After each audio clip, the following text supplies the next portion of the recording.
ሰላም እንዴት ናችሁ? ደህና ናችሁ ወይ? እኔ ጋር ሁሉ ሰላም ነው አልሐምዱሊላህ።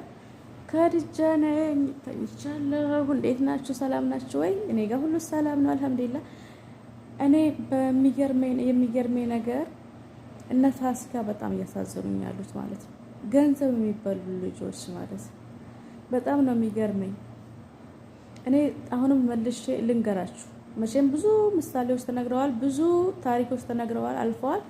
ነገር ግን ደግሞ እኔም ልጨምርላችሁ እኛ ላይ እኔ ማለት የኔን አላወራውም። የኔ ገና ነው በወሬ ስለማያልቅ ማለት ነው።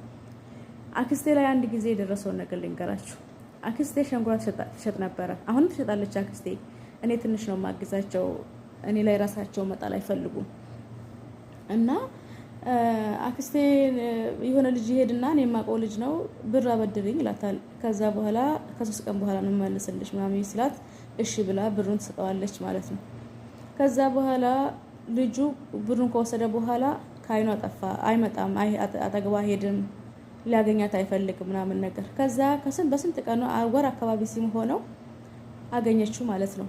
ስታገኘው ጊዜ አክሌ አንተ እኮ ብሬን እኮ አልሰጠኸኝም፣ ለምንድን ነው ብሩን የማሰጠኝ? ብሩን እኮ ፈልገዋለሁ ትለዋለች። ከዛ በኋላ ባክሽ ቤት ናተሽ ውሰጂ ምናምን ነገር ይላታል።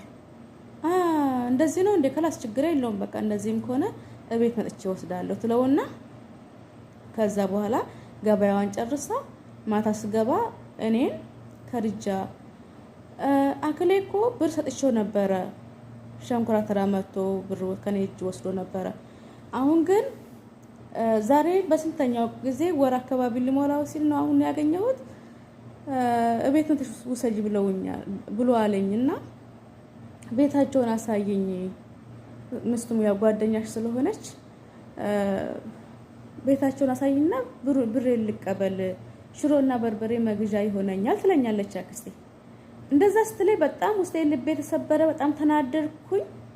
ከዛ በኋላ እሺ ብያት ያንን ብር ማግኘት ስላለባት ያንን ብር ነው ያጥቼላት ሳይሆን እኔም ስራ ነበረኝ። ነገር ግን በቃ ተናድጄ ግን እዛ ሄድኩኝ ማለት ነው። ቤታቸው ስንሄድ ጊዜ እሱ እኮ ከስራ አልገባም ማለች ሚስቱ ማለት ነው። እሱ በጣም ጥሩ ልጅ ናት፣ ጓደኛዬ ናት። አልገባም ከስራ ብላለች። ከዛ በኋላ ክላስ ብሩን ሳንይዝ አንሄድም አልኳት። ከዚህ ቤት አንወጣም ብዬ ስል ከዛ በኋላ አክስቴን አያን ሄድና እሷ ትነግረልናለች ነገር ይሰጠኛል ብላለች።